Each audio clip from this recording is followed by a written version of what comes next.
Good afternoon, my name is Mackenzie Hendricks. I'm an occupational therapy assistant student at Arkansas Tech University, and today we're going to be going over some methods to relieve pressure. So it's important with spinal cord injuries, especially complete spinal cord injuries, to relieve pressure fairly often to avoid pressure sores.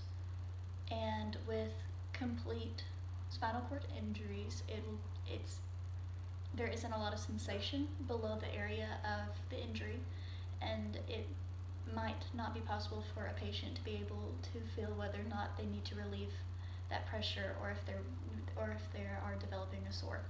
And so another thing a patient would need to know would be about the different stages of pressure sores and why they're trying to prevent them.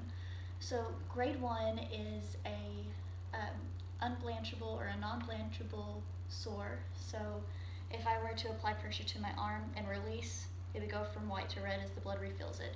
With a non-blanchable pressure ulcer, this would not happen, it would stay red.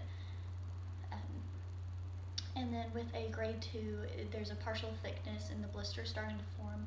The grade 3, it's a full thickness, and with the grade 4, it can be very extensive damage going down to the muscle or even the bone. So it's important to avoid these at all costs, and two techniques to help with that is the push-up method.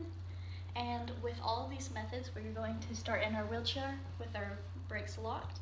And for the push-up method, we are going to push the foot plates out of the way, and we are going to put our hands on both sides of the armrest or even the seat and push up. This will relieve pressure from the bottom. With these techniques, it's important to do them every 2 hours. That's how often you would reposition a patient, and hold it for 30 seconds or so at a time to allow blood flow to return to that area. And then afterwards, you would release and come back to the seat. Both these methods would work best for someone with a injury at the C6 vertebrae or below due to them needing to use their arms to do them. The second method would be the lean forward with support. So I have this table here in front of me, and as always, we would lock our wheelchair first for safety, and use your arms to pull yourself forward onto a table and lean forward, relieving the pressure off of your bottom.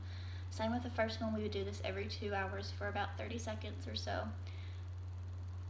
And once we've relieved our pressure, we can use our hands to walk ourselves back up if we do not have those abdominal muscles to help us.